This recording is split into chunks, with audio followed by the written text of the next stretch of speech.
Good afternoon and welcome to MX Business Breaks on MX24 TV. My name is Marie-France Fojo. Coming up, economists at the University of Ghana, Professor Peter Quartey admonishes Ghanaians to be moderate in their demands for wage increment in 2021. Also, businesses urged to take significant steps to increase the security of their online platforms following a surge in digitization due to COVID-19. We have details of these stories and more coming up shortly. Stay tuned.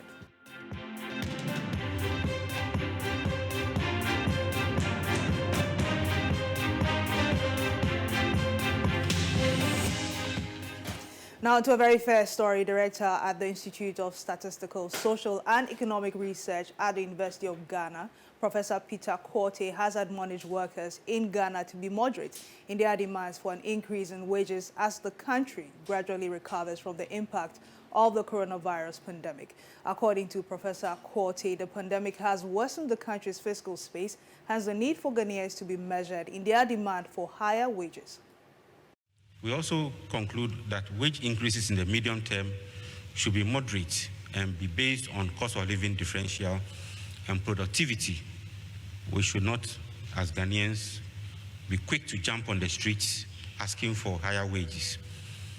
Our demands, our negotiations will be based on cost of living differentials as well as improvement in our productivity.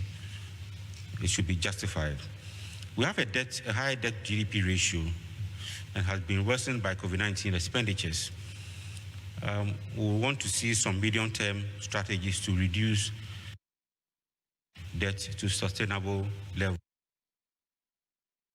Now, the Acting Director General of the Council of Ghana's Technical and Vocational Education Training, COTVET, Dr. Fred Che Mensah, has noted that Ghana's new apprenticeship policy aspires to produce world-class apprentices who can attract attention of employers from every part of the world. According to Dr. Che Mensah, local businesses will also benefit from the policy through development of highly skilled employees.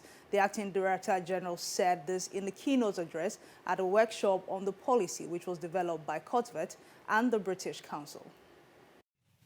It is the aim of the government to help produce world-class skilled people who can attract the attention of employers from every part of this world. And let me hasten to say that good apprentice attracts good pay.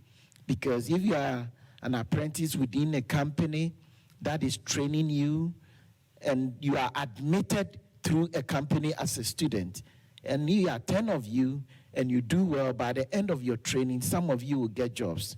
Because there are some of us here that where we did our national service, they wouldn't let us go. But there are some national service personnel that you don't want their tenure to end and you want to get rid of them. So if we can have an effective apprentice and we have good apprentices, we will be able to help them to build organizations they are in.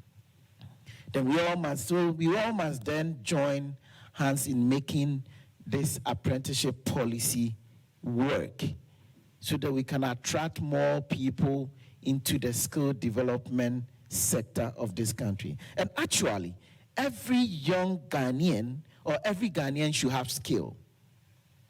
A skill that can help the economy and that individual. So beyond the benefits the country is expected to derive from this national apprenticeship policy, business will also benefit immensely if they are guided by this policy. If business adopt apprenticeship training as one way of developing their workforce, it can help to develop high-skilled employees. Apprenticeship programs also reduce turnover rates, increase productivity, and lowers the cost of recruitment. Would you want to hire somebody that you have been used to for 3 years, that you know the weakness and the strength and how to develop the person to help your organization? Or you go out there and hire people that by the time you finish recruitment, some of them quit within. Speaking at the same event, Country Director of British Council Alan Ratt also said new apprenticeship policy will positively impact many lives in the country with employable skills. The journey started about 2 years ago, and a colleague of mine describes the relationship between British Council and COTVET, now COTVET, as, and forgive me for this, a beautiful marriage. And the national apprenticeship policy as our baby. Making our baby wasn't easy. We came together several times, each time more pleasurable than the past, in order to make this dream a reality. And so, to all the proud parents assembled here today, I say, Aiku, and thank you. It's good to be part of history, especially one that impacts positively on the lives of many. The approved national apprenticeship policy will not only harmonize the practice of apprenticeships in the country, but it will also make the lives of apprentices easier, as they will have a framework within which to learn their trades. To operationalize the apprenticeship policy.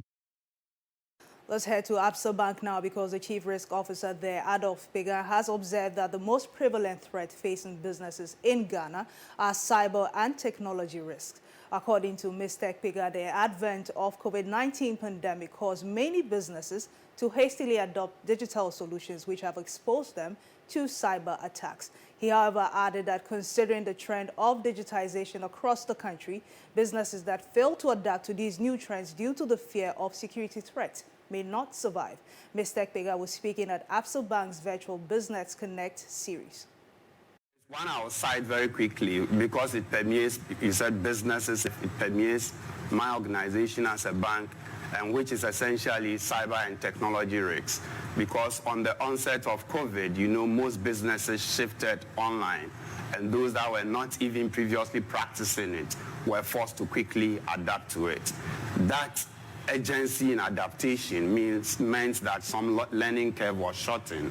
And once you shorten the learning curve, it means some people may not be going through the best practice. That occasions a risk one way or the other.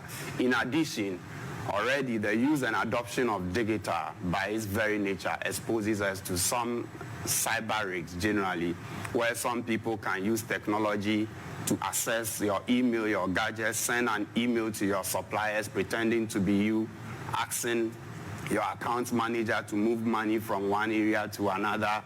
Essentially, these kinds of risks we are all exposed to. But because I said risks is also missed opportunity, I'll let you know that inability to take advantage of this adoption of technology is also a risk, in the sense that if all businesses are positioning themselves to be receiving money or payment digitally, either through Momo or bank account payment directly to suppliers, and you have not signed up to any of these services, you should know that indirectly you are making it more difficult for your customers to do business with you. So over time, they will gravitate towards other similar service providers, and that clearly is a risk to you. Let's head to the forex market now and take a look at how the Ghana cedi is performing relative to other major trading currencies, as well as development on the country's commodities market.